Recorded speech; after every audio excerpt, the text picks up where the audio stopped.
2 seconds. 3 seconds. One. Oh wait, we're on. Um, we're decompressing. Hello. Hi, friends.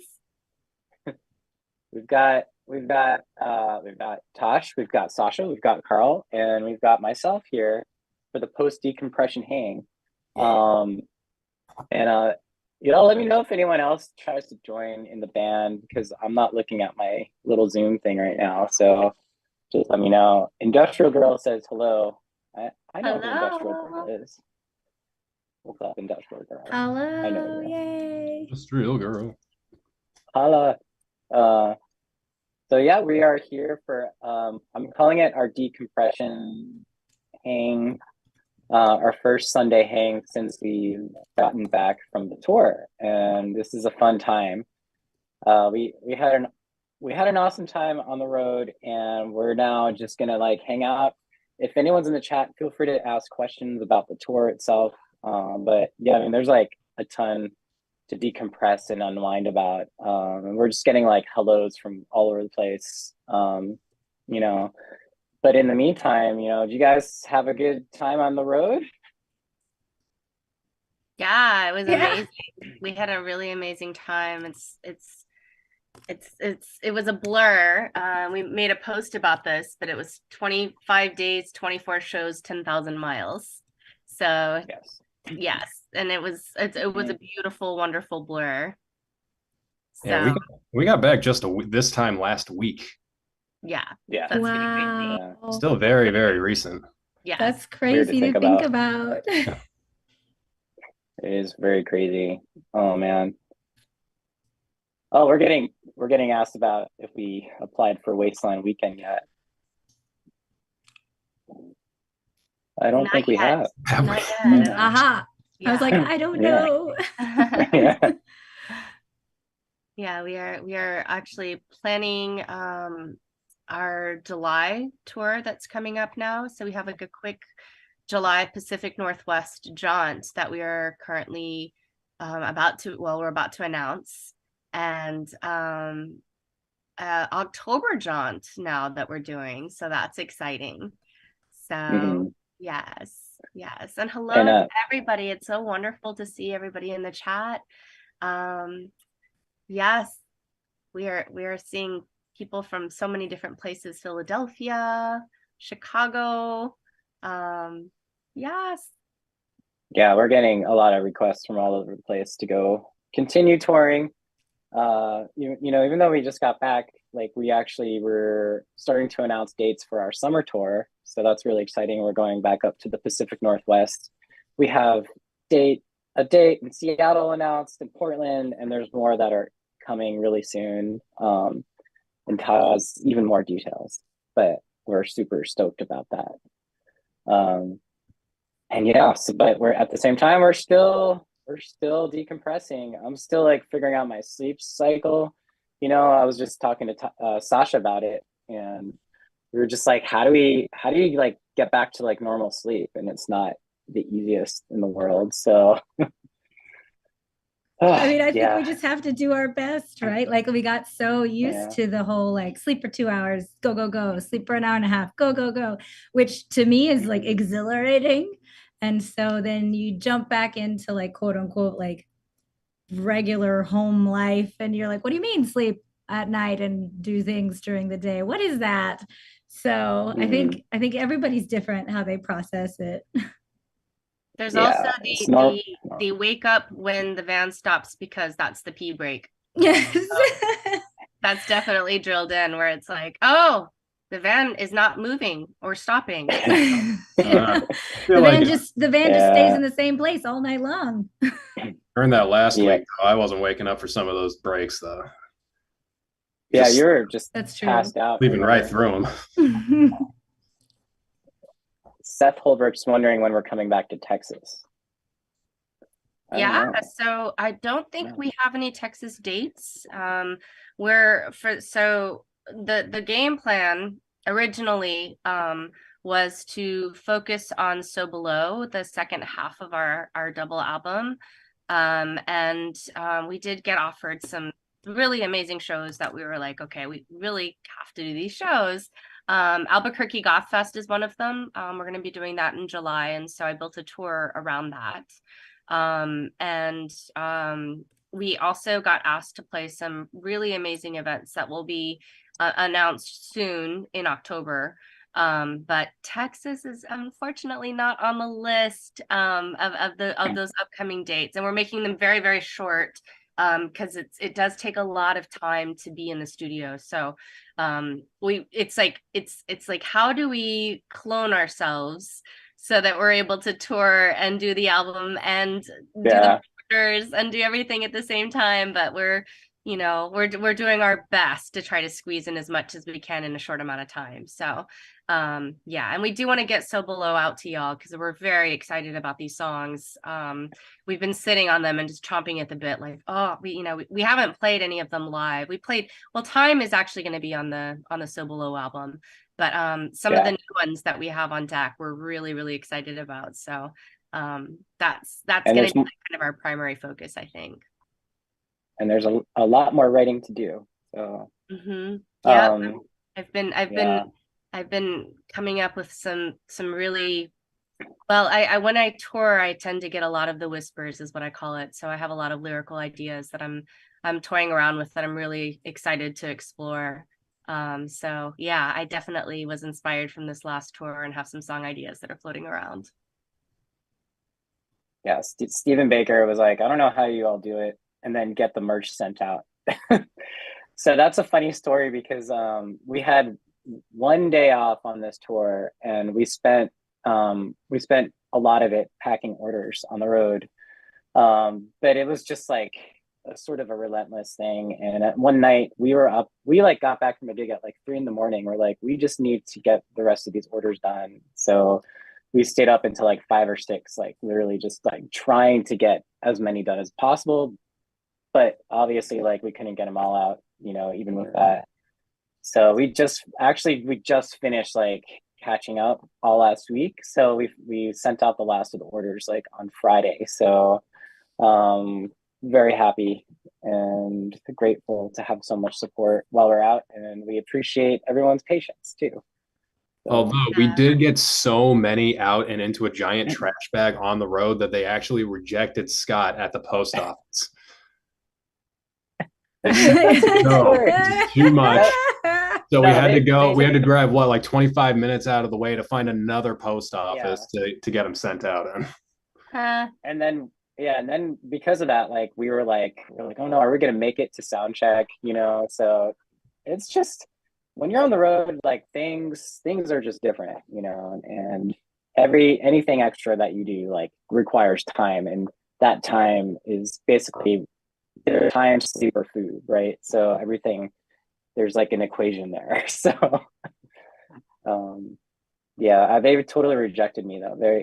I walked in with this huge bag of like orders and starter packs and packages, and the lady takes one look at me. She's like, you got to go somewhere else with that. I was like, you're the post office. We just like, paid to like, we brought our own printer. So we're literally like printing out labels, on the road. So I'm like, these are ready to go. But she's like, nope, go up to this other post office. So we're like, okay. Yeah, and luckily that other post office was a lot more accommodating. They were a lot nicer, and they took the entire trash bag and even asked if we wanted to keep the bag ourselves. So. Oh, you guys want to keep your trash bag? We were like, no, you keep it. Yeah, good donation. Needless to say, we are very, very grateful for everyone's patience. It's as Scott mentioned, like it's pretty intense when you're on the road, and we typically finish packing and loading out around 3 a.m. And with some of the drives that we had, especially since we had such a long length of mileage to cover between getting to LA to New York, we were like sometimes we'd have to be up at like 4 to leave at 5 a.m. So we tried to squeeze in like every single bit of extra time that we had to like get orders packed. But we finished it this week. So again, thank you so much for your patience and your support. And it's just wonderful. It's just so special to see, each name and each city on the list and to say like, oh, we've been there, or oh, we need to get there, and see familiar names or new names. It's just, it touches our hearts every single time that we see one and we get to pack that order. Know that we have put a lot of love into it, just as you have sent love to us. So that really means a lot to us. So yeah. Annalise was asking favorite tour food from this tour. Oh, and that's always a good question. We were spoiled. We had so many wonderful people that brought us food. We got brought cheeses. So Sean many Lammers. cheeses. That was incredible. Sean, he brought us 5 pounds of cheese. We're like, all right, what are we doing with this cheese? So there are many things one can do with cheeses. Yeah, it took us like a few days to figure it out. Including like just hold them and snuggle them. And we knew it was 5 pounds because the scale that we used to measure the envelopes and everything for sending out, we actually used to weigh the cheese. And each block was 2.5 pounds. So yeah, 5 pounds of cheese. It was amazing. Wild. And I'm trying to remember like what we got. Oh, Steve's in the waiting room. Okay. Steve, hi Steve. Sorry, we were also brought pizza on the road. So we tried pizza from different regions, which was lovely and amazing. Someone made us burritos. Yes, so that was amazing. I think ribs, right? Somebody brought us ribs. Really good ribs. Hi Steve. What's up? Cheers. What's going on, guys? Steve, we were just talking about our favorite food on the tour, and the big topic of like the 5 pounds of cheese got brought up. And that was amazing. I'm gonna try to find the picture of me like snuggling. Like I literally had the bag and I was using it as a pillow. And I'm like, it's just this beautiful, comfortable bag of cheese. The big cheese topic. So much cheese. I know. What did we do with the cheese? I mean, we made something with it. I don't remember. I know. Oh, it was like cheesy eggs or something. Was it that? I think I don't remember. On lots of different things. Yeah. It was a very cheesy tour. You know, like we had lots of pizza and then lots of cheese. And one of the cool things about, I mean, we talk about this all the time, I know, but one of the cool things about being on tour is getting to experience all the different foods in all the different regions. And it was a good tour. We had a lot of good food. Oh my gosh. Let's talk about that. It was like this like breakfast cafe in Niagara Falls, New York, or Buffalo.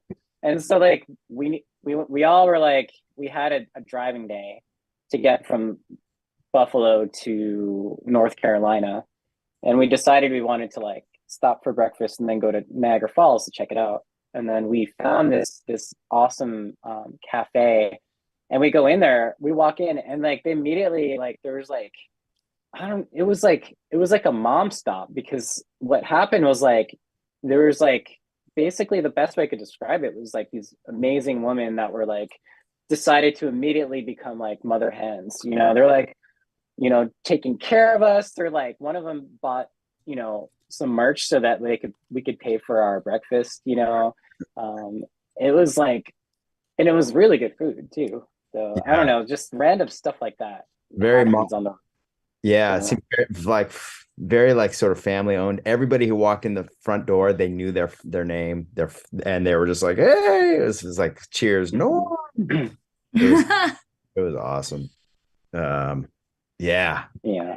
Does anybody remember the name of the restaurant? Sunshine Cafe, I'm pretty sure. Sunshine Cafe. We have somebody asking because they're going to Niagara Falls next week. Ooh, nice. Yes. Oh, maybe it was sunflower. Or is it some? We should sun look that something. up. When you go, tell them Alice sent you, because we love them. Yeah, it was amazing. They were literally just sitting at the table with us and chatting, and it was absolutely lovely. So yes, highly recommend. It's a proper mom stop. Yeah. You're gonna love Niagara Falls too. So cool. Whoever's going. Yeah, maybe. Bring a jacket. Sweet. So we're on our post-tour decompression hang. And if you're in the chat, if you have any questions, feel free to ask. any questions for the band, we will do our best to answer any questions that you might have. But yeah, we're just like recovering from the tour, buckling down, getting ready for the next one. But yeah, feel free to ask us questions in the chat. We're getting a lot of food recommendations right now, which is Oh, awesome. nice.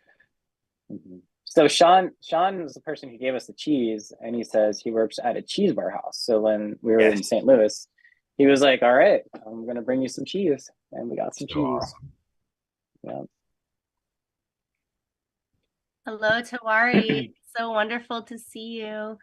Wari is our amazing friend and incredible musician from Algeria, sending you a lot of love. Hope all is well.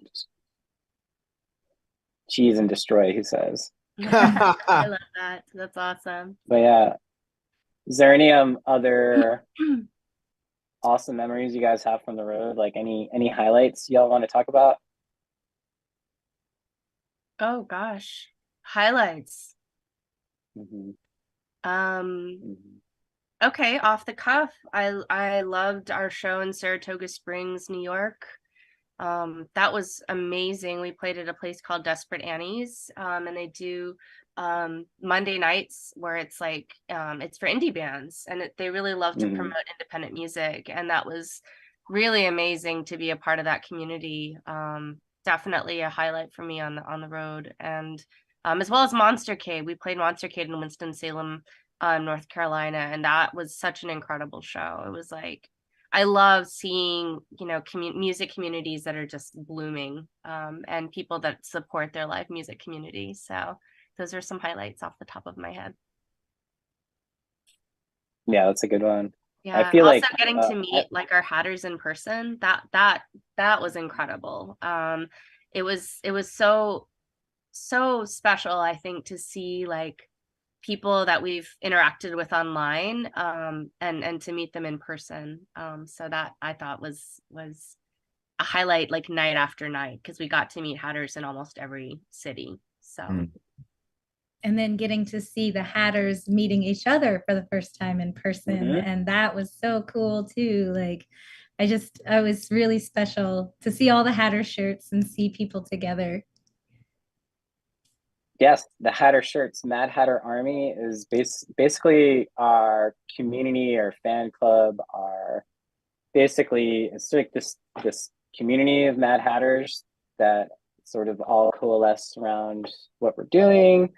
And if you're not part of it, it's free to join at army.ilikealice.com. But yeah, like we have a special T-shirt for the Mad Hatters with our.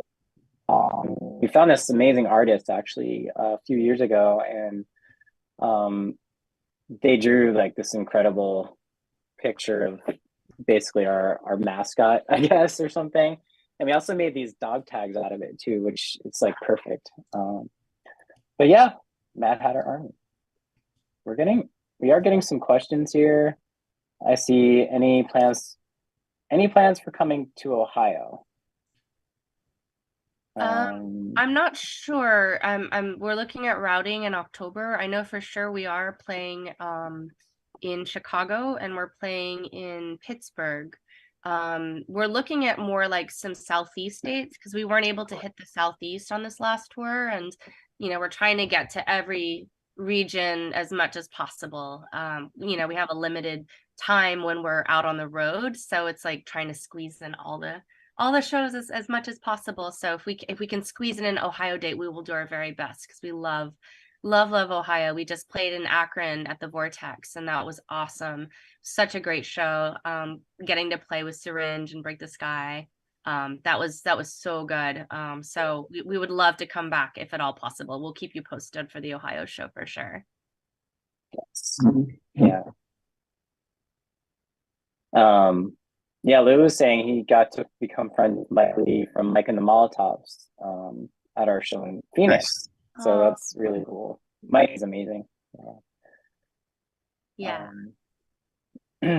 Yeah, Mike is a wonderful person. That's awesome that you're going to go to more shows. And I love that, you know, it brings people together. I think that's really one of the special things about our community, is seeing everybody making friends with each other. So I love and appreciate that. Yeah. Oh, Robert is asking what brand keyboards we use for our live shows. Carl and Scott. Nice. I mean, I can answer for sure. I personally use Innovation Summit. It's a 16 voice polyphonic synthesizer. And it's awesome. It's basically like I started when I first started with Alice, as I started mainly as a guitarist, but I eventually was like, I really like playing synthesizers. I love all kinds of weird sounds and textural sounds. So and sort of like I sort of like naturally went to sort of dual purpose player, which was like guitar and synth. My first synth in Alice was Juno 6, which is basically an incredible synthesizer made in the early 80s, and it's sort of falling apart. I didn't want to like hurt it anymore, basically. So I upgraded to the Novation Summit, which is like basically the same thing, but it's got a lot. It's a more modern synth, so there's a lot of goodness there. But yeah, Carl, do you want to talk about your Prophet? Oh yeah, I do. Yeah, I play on the Sequential Prophet X, and it is. I don't know if it's like necessarily what I should have started on because of how amazingly complicated and beautiful it is, but I am glad that that's where the opening moments of my time with this instrument started, because it feels like there's infinite things you can do with it, because there's so many pages of presets that you can tinker with and mess with, but you can also completely start something over from scratch. And Scott has actually been helping me a lot with just trying to not only build something but hear something first and then figure out how to build it.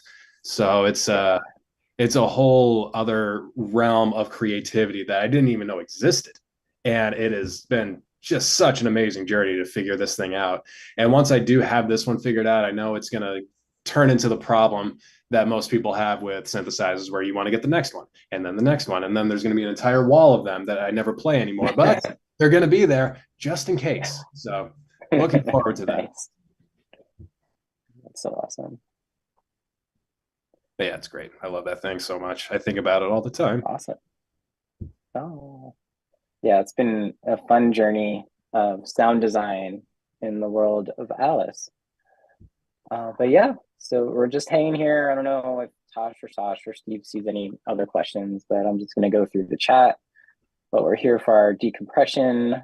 I don't know about you guys, but I've tried to sleep as much as possible since we've gotten back, and loving sleep. I've got a highlight. Playing May the 4th was really great, because we had some amazing other bands and DJs, and there was one song where Tosh and Sash got to have lightsabers on stage. So it was really cool, and they were red, so they were Sith lightsabers. Sorry, I still got synth on the mind, and it was really cool. That show just felt like such a like a free party kind of feeling, and it was a lot of fun. So that was one of my highlights that I can think of right now. Yeah, Tasha and I got to be all awesome. like brown with each other.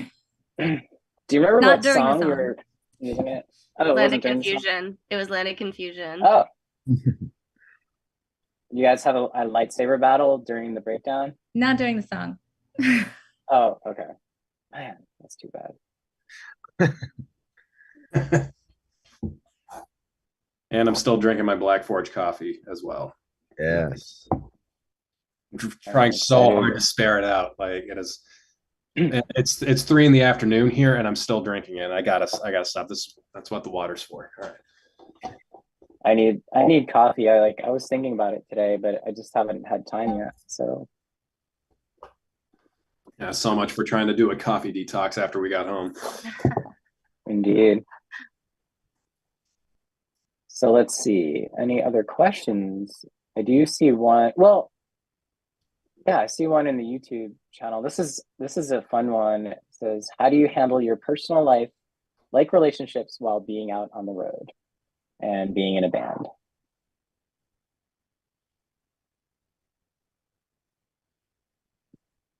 That just like that was like silence. I guess man. I guess it's we different don't. for everybody, you know, like we all handle all those things differently.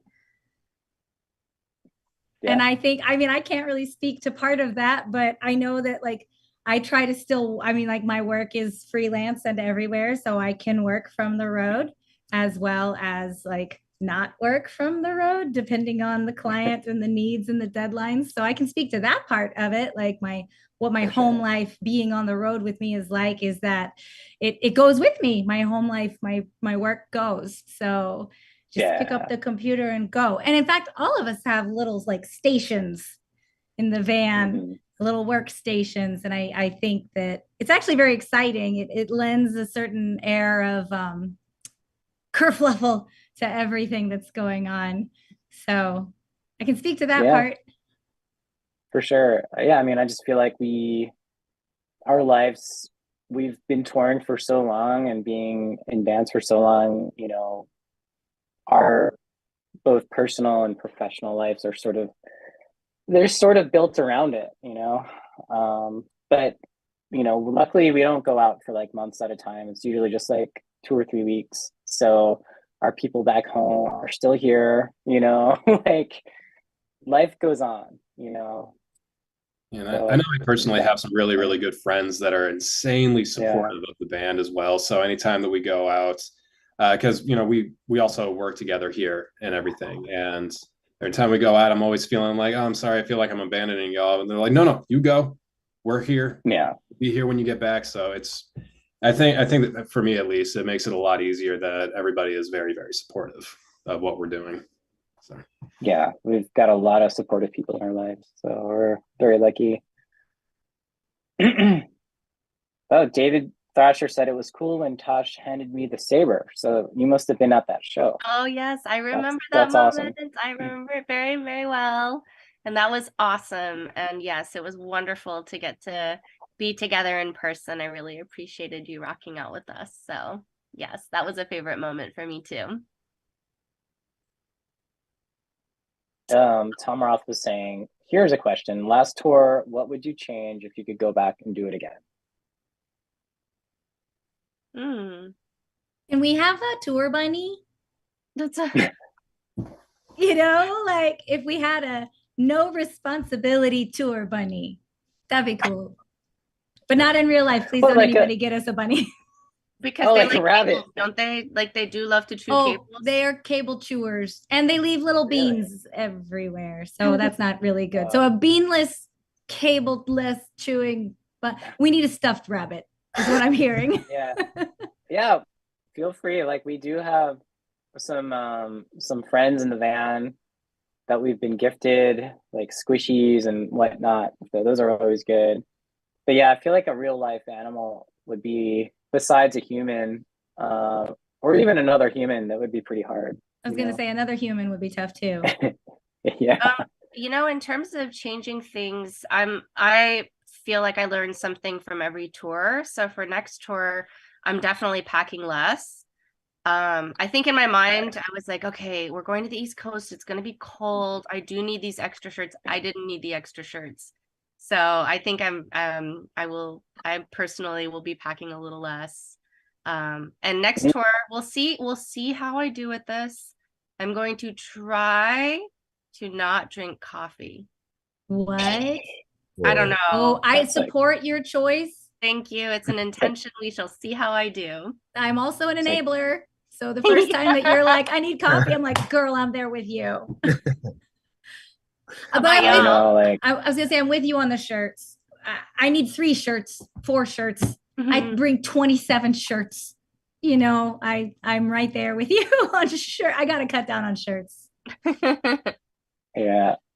It's pretty amazing though. It's like we do have like laundry pretty frequently because of the places we're staying at. Like we've been lucky that they do have like laundry machines, or else we would be like super stinky, more stinky than usual. But I guess we don't really need it that much. Oh, so speaking of coffee, speaking of not drinking coffee, for my next tour, I just bought a new AeroPress that I'm very excited to try. In fact, I tried it today. It's portable. Drinking it right now. Makes espresso, and it's just I like got- a little arrow kind of a press thing, and it's like got a special filter and all that stuff. So I shall be drinking twice as much coffee. I'll take your Ah, Yeah, we'll take all the extra rations of coffee. Exactly. So there's no temptation, you know? We got to get rid of all of that. all the temptation. Exactly. I mean, Steve, we could just like hang out and pretend we're on tour and make some Yeah, let's coffee. do it. and drink tons You of know, coffee. And Maybe just that's drink a what, bunch of coffee. that's what we should do is just like have a day where we really figure out our tour coffee. Just sit around and I think play. it's Yeah. really important. Just Yeah, taste like we how could- would this taste at 4 a.m? We have different coffees, like one for 4 a.m, then one where we actually get like at least 3 hours of sleep for like 7 a.m. And Yeah, like because there's different needs for different amounts of sleep. You know, true story. Sure. Yeah, Yeah. different types Sometimes- of coffee yeah. for different times of the day. Yep. Yeah, The coffee Yeah, evolves sometime- throughout the course of the day. there's some times in the day where I'm like so tired and I'll drink coffee and it just makes me more tired. You know, and it's almost like sometimes you need to drink less to feel it more. But when you're on tour, it's like you just need to have coffee no matter what. So I don't know.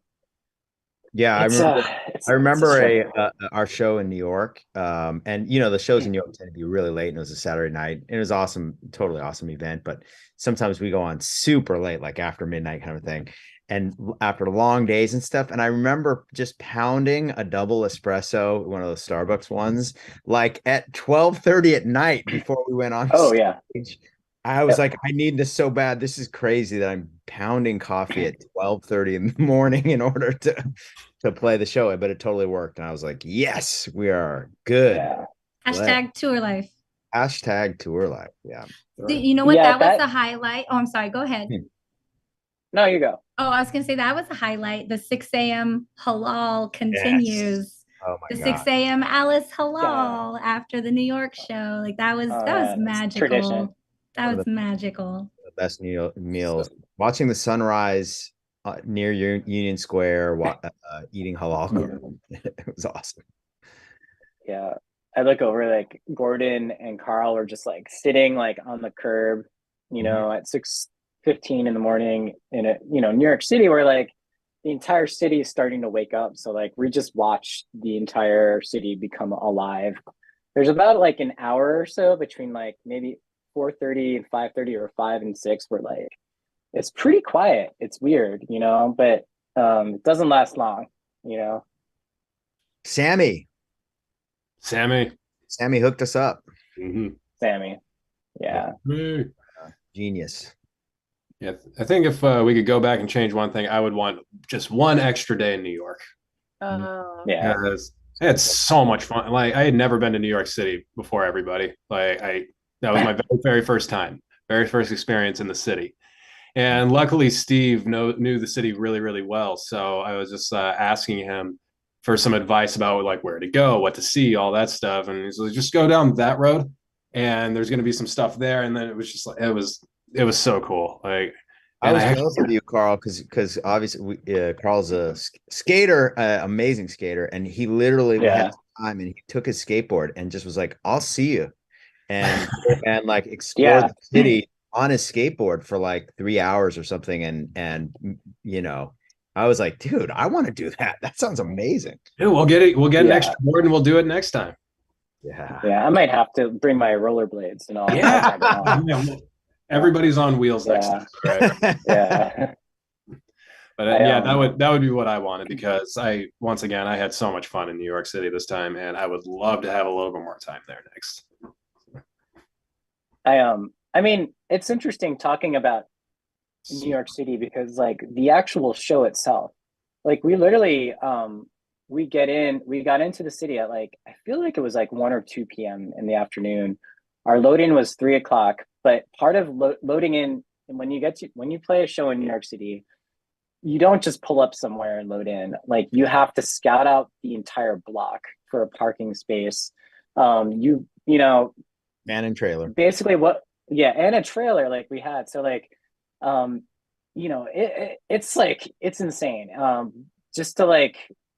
Just the first couple of hours there was intense just to get our gear out. Because we took all of our gear out onto like a busy street in New York, so we have to have like 3 or 4 people watching all the gear all at once. And then like Gordon and Steve and Tosh and Sash were in the van just like circling around the block for 45 minutes trying to find a parking spot. Eventually they came back to where the venue was because there was a loading area and there's like literally no other place to park. So they just parked there, put on the hazards, and we're like, all right, you know, whether or not we get a ticket, it will probably be cheaper than finding parking like in Brooklyn or something, you know. I don't know. Yeah, the idea of having, oh, go ahead, sorry. No, go. I was just gonna say the idea of having to park so far away that we would have to take like a lift to get back to the venue. It just made more sense, you know? It's scary. Yeah. And then in New York City always involves stairs and lots of stairs. Lifting heavy gear, racks. I'm gonna look. I have it's really funny.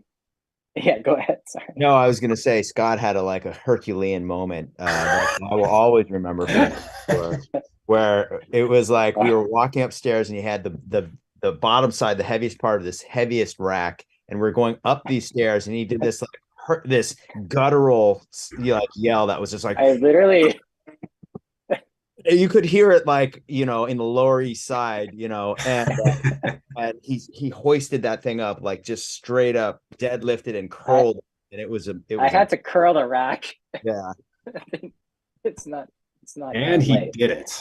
And he did it, and we got it up there. But that's part of the adventure, you know. That is playing New York right there. Yeah. You know, really tall stairs and small doors. Why were the doors so small? The amount of times I hit my head on door frames, I was just not a lot of space, I guess.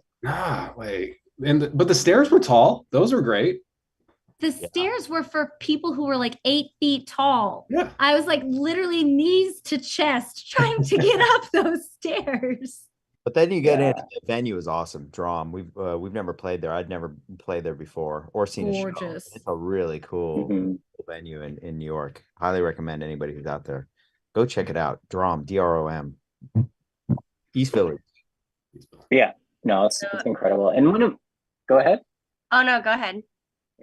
I was gonna just say, like, we could talk for hours about this, but you know, in New York, basically playing a show there means you're probably playing either an early show or a late show. So we actually had to load in, set up all our gear, sound check, and be done and completely loaded off by 5 p.m. so that a completely other show could load on, and like a full show happened between like 5 p.m. and 10 p.m. So then we had to load everything back onto the stage after that and do the show.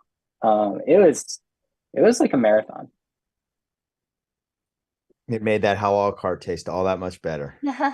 Oh yeah. And then the next day of just getting to chill out in New York was amazing. So yeah, lots and lots of highlights. Anyhow, yeah, sorry, Tosh, I know you're about to say something. Oh, we were asked if there are any hobbies that we are able to participate in on the road.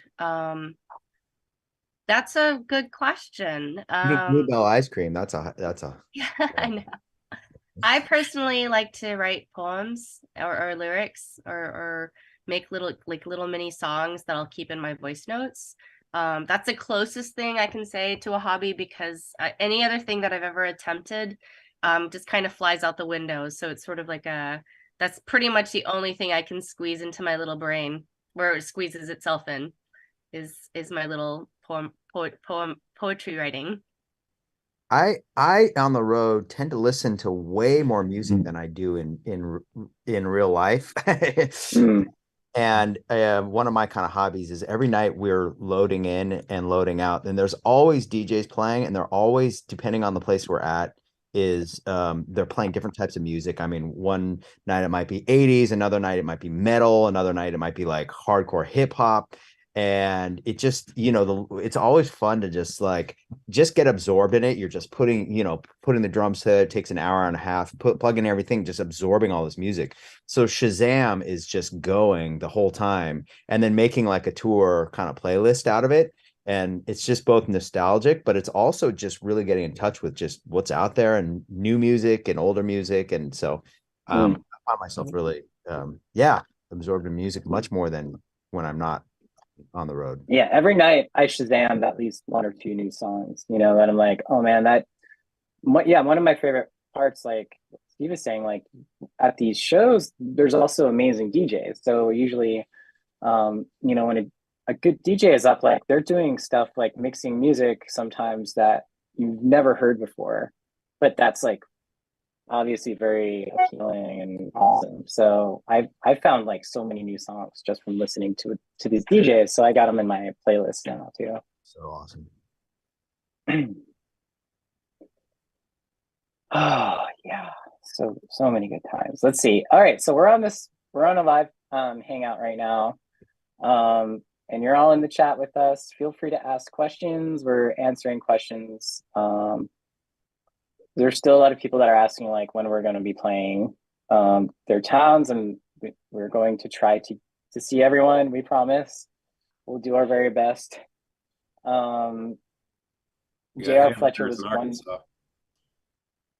Jeremiah offering hamburgers in Arkansas. If we go to Harrison, Arkansas, we get hamburgers. That's awesome. Okay. That's awesome. Yes, we are tempted by food. Yeah, I mean that's another huge hobby on the road is the food. Yeah, it really is. Yeah, we got the Ethiopian place that we got this last time. That's another highlight. I can't believe I completely forgot about that one. Which one? Yeah. The Ethiopian restaurant. Oh yeah, that was awesome. Oh my god. Red Sea. Yeah. Red Sea. Really fun to Tripwire knows what's up. Parrish is asking how we all met, and so I met Scott when I opened for his band, Collide, at the El Rey here in LA.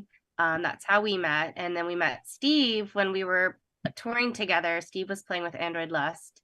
We met Sasha when we performed at the Labyrinth Masquerade Ball, because she was event producing that. And Carl I met in theater school because we went to theater school together. So yeah, we all sort of became instant kindreds, and we're like, we need to make things together and dream together and go on adventures together. So yeah, that's how we all kind of congealed. Yeah. Oh man, lots of good questions coming in. Kevin is asking, did Carl ever find his cord for his camera? I did, and at one of the shows, my camera it fell, and it broke the HDMI cord. So that one found it and then broke it. And then later on in the tour in Pittsburgh, I left all of my batteries behind, and we still had like a week's worth of shows to film. And I was not on my A game, you know, like all over the place for this one. But luckily everybody at Black Forge, they found the batteries, and not only did they not keep them, I reached out and they said that they had them. They sent them to me, and they arrived safe and sound, and all is well again, thankfully. And oh my God, I was just, like I said, I just wasn't on top of it. But next tour, I'm on top of it. I promise. That's another hobby of mine is leaving things behind. How many rugs have we left? Like that might be all of our hobbies on tour. It's happened to each one of us. Yeah. Many different moments, you know. It's interesting, like thinking of hobbies, like I can't think of too much that I like to do on tour other than sleeping and eating. Like that's basically all that you have time for. You know, and sleep is a luxury. So well, it is awesome too, just from a like musical perspective, to so dive in. I mean, playing whatever we played, 22 shows every single night, and then we're all like practicing as well. I mean, we all take our sort of instruments and everything really seriously, which I guess it probably all touring musicians do, but like I find myself practicing in addition to the shows, an hour or two before every show, trying new things, and it's really fun to watch everybody sort of evolve. The first show, to the mid tour to the end of the show. I mean, end of the tour. Everybody's really dialing in their own craft. You know, you guys are the singers are still rehearsing and doing stuff at the end of the tour that we weren't at the beginning. So it's really fun to watch how everybody kind of dives deep into it. So I get really into playing the drums. You know. Yeah, no, that's a good point. Like it's one of the things, like a pre-show ritual that, like, actually, besides and Sasha, who are doing their vocal warm-ups, you know, they usually warm up, and then like Sasha does people's makeup and paint and all that fun stuff. And then like sometimes we'll have like a VIP meet and greet, but then after that is usually the time where Steve and me like go off and like just warm ourselves up. And it honestly, like I've become like a much better musician when I'm like actively practicing on the road, you know, whether or not there's food or sleep or anything like that. You know, we get to do music every day, basically around the same time. So it's such a great opportunity to grow. So yeah, it's like, yeah, I guess there's not much room for too many hobbies, but there's a lot of room for just like personal growth. And like, if you want to become a better player, it's a great opportunity to become a better musician. So yeah. Somebody was talking about what are you going to change? I think that's the cool thing about this group of humans is we are always evolving. So after every tour, we are sitting around. I mean, and we're like, what can we do different? Like, what is the next thing? And every tour we come up with new things. So we're already working on I'm already working on new lighting stuff for the next tour. And last tour I had done new lighting stuff and new gear and new ideas, new songs. Every time we go out, we're you know working on something new as far as new songs and all that stuff. So it's really fun to just keep pushing the envelope. Yeah. We have go ahead. Sorry. Oh, yeah, I was just going to say, absolutely. I think that's something that, you know, I'm always trying to push my own envelopes, you know, as a singer and songwriter, just always thinking like, oh, okay, where's ways I can evolve, but also just kind of just being where I am. You know, I think that ultimately really our jobs are to try to translate music and expression and emotions, and just being like, okay, I'm just inhabiting this space in this chapter in my life in this moment, you know. But I think that's something that I really love and appreciate about our group too, is just the fact that we're all like, okay, what's the next way we can evolve? And I'm like, more drums. We love playing drums. I know. More drums. Let's get some bigger drums. Everybody plays drums. Yes. Yes. If we're voting, my vote is yes. Yes. Yes. More drums. More drums. More drums. More big drums. You said, Steve. Yeah. You said. So, yeah, but we have to evolve the size of our trailer to get yes. the drums. Yeah, we have to evolve it upwards somehow. Yeah, we're thinking upwards. There's only so much longer, higher. There's only so much packing less or lighter or smaller that you can do, which we have all done too. We've done it all. We're like, all right, we got the most condensed packing job. It's basically what it looks like. You open the trailer door and it's like a bread box of everything is packed to the point where it's like a cube of clothing, merch, luggage, and, you know, music gear. It's like literally like a block. Tetris geniusness. Yeah, Gordon is. I've never seen anything like it. Wow. It is wild. Like you couldn't get one more sock in there, you know. Yeah, I mean it's crazy, you know. But what's great is like at the beginning of the tour, like we try to go out with as much merch as possible, because we've been in situations where we've run out of t-shirts, you know, and that's never a good thing, because that's like our lifeblood while we're out on the road. But we packed it so well, like, and we put so much t-shirts and merch, and that we were basically like, all right, it's gonna start off like it's gonna be the craziest packing job ever. By the end of the tour, it's gonna be a lot easier, because, you know, hopefully people, you know, will will have bought those t-shirts, and that proved correct. And we're so thankful for all the people who came to the shows and got some t-shirts. Thank you. Oh, That's another thing that we, oh, sorry, go. Oh, sorry, go ahead. You. I was just say that's another thing we all tend to do is pick up our own t-shirts over the course of the tour. Like That's true. we're playing with so many bands, so many cool different t-shirts, so many coffee shops and stuff like, oh, I want that t-shirt. Oh, I want that t-shirt. Oh, I want that one. And then before you know it, you're collecting, we're collecting our own t-shirts. So yeah. I feel like we did better this tour though than last tour. Like I feel like I came home with a whole new wardrobe last tour, and I really tried to limit it this time. I think I'm going to start off with one t-shirt next time, and then by the end, it's like, okay, I've packed appropriately now. Yeah, we got a lot of people talking about the slapper right now. Slapper! And Scott, somebody, Tony was asking about what key Dead Lucky is in because he wants to learn how to play that on guitar. Oh yeah, F minor. Yeah, and so but it has like the. Oh, go ahead. Huh? I was gonna say the chorus has a modulation where it goes from a major to a minor. So just keep that in mind. But I'll be happy to map out the chords. It's pretty easy. So I'll throw it up on the Discord. Yeah, Chase was asking too if we have tabs for guitar and bass. So that answers his question too. That'd be really, really fun. Awesome. I would. Yeah.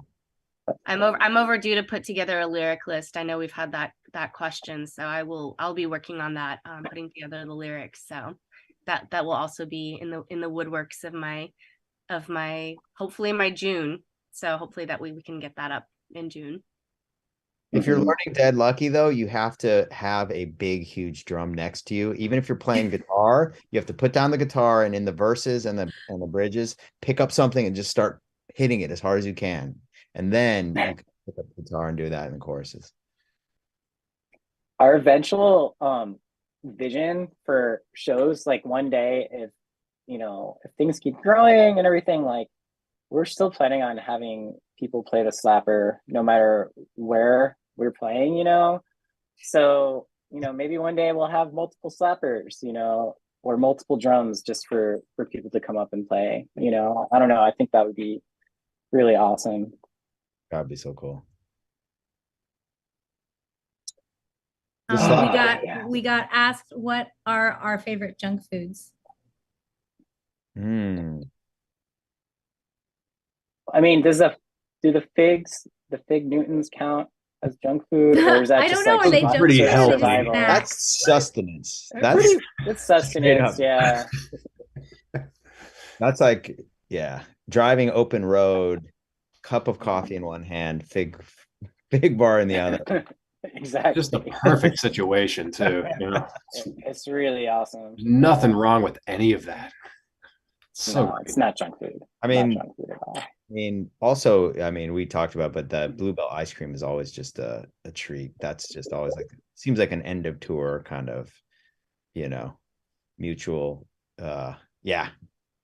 I think in Phoenix, I had 4 bowls. And I was still, I need more. And I was like, I really should stop myself here. But I didn't realize you had 4 bowls. I was like, I'm not hungry. I'll have a little bit. I'll just have That's amazing. 4 bowls later, I was like, I still want more. But I don't know. Myself. Sean, I think Sean mentioned one of our inner circle members works for the company that makes the fig bars. So maybe we can work something sponsorship for the next tour. If we have the logo on the van, do you think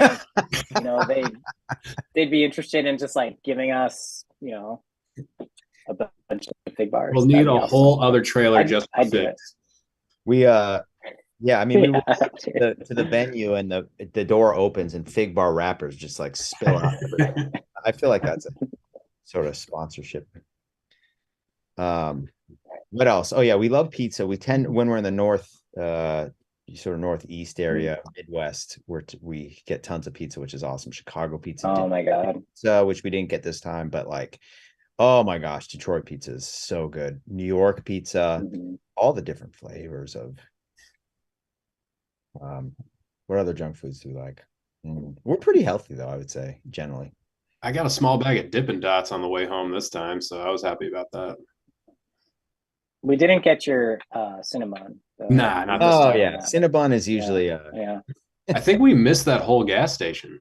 yeah. Yeah, there's a specific gas station that we bypassed, but you know what? Next time. We'll just have to have two next time. Okay. I always look forward to getting Cinnabon, and then as soon as I have it, I immediately regret it. I always want it though. Yeah, like why did I do this? Why did I do this? After. Kevin is wondering how we got in contact with Adrian H and the Loons. And it was cool seeing us on the dance floor while they were playing, because we would always support them and go rock out. They're so And good. I think we've actually played a show with them in Seattle in 2018, I think. One of the first shows we did with the Mechanismus people, and we opened up for them back then, and we just loved the music, and it actually inspired us to like create our own light show. Like Steve was like, "This is amazing. We could do our own lights." And after that, he, was building our lights, and because of that show, like now when you see our show, like we have a whole production and lights and everything behind it, and it's in part because of them. They inspired that. So Yeah, I think set the scene. yeah. Yeah, I mean, just realized how powerful lights can be, and they're so awesome. Like it fits them perfectly. They have 3 white lights that they just shine across the stage, kind of like beams that sort of partially light up each one of them. And like behind Doug, the drummer, you see these beams of light coming out behind him, and Adrian comes in and out of the beam, and it just creates such a cool vibe, and it can be so simple, 3 white lights, but it just creates such a cool vibe. So they're awesome.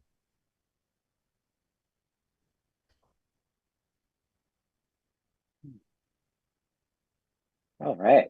Well, it's been about an hour, Moons. Is there any outstanding questions anyone has that we still need to answer? Anything we need to talk about? There were several that streamed by that I didn't catch. So many apologies if we didn't answer all the questions, but thank you guys so much for taking the time to hang out with us, and for your awesome questions and comments, and just spending your energy and time with us on these streams. We absolutely love getting to interact with y'all. So yeah. Yes. Yep. So much fun. Yeah, And if we didn't get to your question, many apologies. We'll try to get those in the next one. So fun to meet and you. Also you could join person too. I was gonna say, yeah. It's awesome when we get to speak to y'all at the shows and stuff, and put faces to names, and experience y'all in real life. So it's awesome. Yeah, I was gonna say, if you have a pressing question or anything, like join our Discord, or ping any of us online. Like we're always happy to just chat and talk to people. So until next time, we'll see you all soon.